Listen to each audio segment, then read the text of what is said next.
તો નવસારી શહેર અને જિલ્લામાં મેઘાવી માહોલ વચ્ચે કેટલાક લોકો પાણીની વચ્ચે ફસાયેલા છે, તેમાં કેટલીક સગર્ભાઓ પણ છે। નીચાણવાળા વિસ્તારોમાંથી આવી બહેનોને સુરક્ષિત રીતે બહાર કાઢવામાં આવી રહી છે, બાદમાં તેમને સિવિલ હોસ્પિટલમાં ખસેડવાની કામગીરી કરવામાં આવી રહી છે। નવસારીના કલેક્ટરે સોશિયલ મીડિયા ઉપર પોસ્ટ મૂકી ગર્ભવતી મહિલાઓના રેસ્ક્યુની કામગીરીની જાણકારી આપી।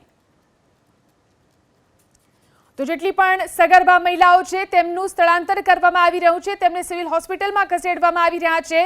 જે નીચાણવાળા વિસ્તારો છે, જે પાણીથી પ્રભાવિત વિસ્તારો છે, ત્યાંથી તમામ સગર્ભા બહેનોને સિવિલ હોસ્પિટલમાં લઈ જવામાં આવી રહી છે।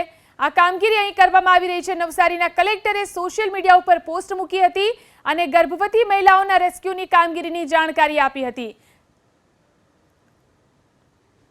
તો નવસારી શહેર અને જિલ્લામાં મેઘાવી માહોલ વચ્ચે કેટલાક લોકો પાણીની વચ્ચે ફસાયેલા છે, તેમાં કેટલીક સગર્ભાઓ પણ છે। નીચાણવાળા વિસ્તારોમાંથી આવી બહેનોને સુરક્ષિત રીતે બહાર કાઢવામાં આવી રહી છે, બાદમાં તેમને સિવિલ હોસ્પિટલમાં ખસેડવાની કામગીરી કરવામાં આવી રહી છે। નવસારીના કલેક્ટરે સોશિયલ મીડિયા ઉપર પોસ્ટ મૂકી ગર્ભવતી મહિલાઓના રેસ્ક્યુની કામગીરીની જાણકારી આપી।